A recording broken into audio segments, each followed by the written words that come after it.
you can never put a good person down. Subukan mo man pabagsak, ipahiya, siraan ang isang mabuting tao, isang tapat na tao, yung taong yan ay tatayo at tatayo pa rin. Ang taong yan, babawi at babawi pa rin. Ang mga taong tapat at mabubuti, lalong-lalo na pag sila ay tapat sa Diyos, tinutulungan sila ng Diyos.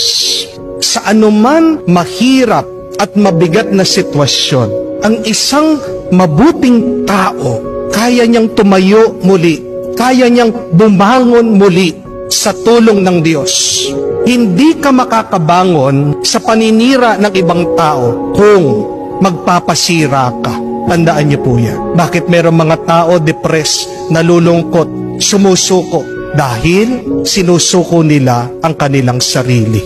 Pero kung isusuko mo ang iyong sarili sa Diyos, kahit na anong itapon ng buhay sa iyo na problema, kakayanin mo. Amen? Kahit na anong paninira ang gawin ng ibang tao sa iyo, kakayanin mo. Ano ang sinasabi sa libro ng Propeta Jeremias? Napakaganda. Ang isang tapat at banal na tao ay para daw isang halaman na nakatanim malapit sa ilog.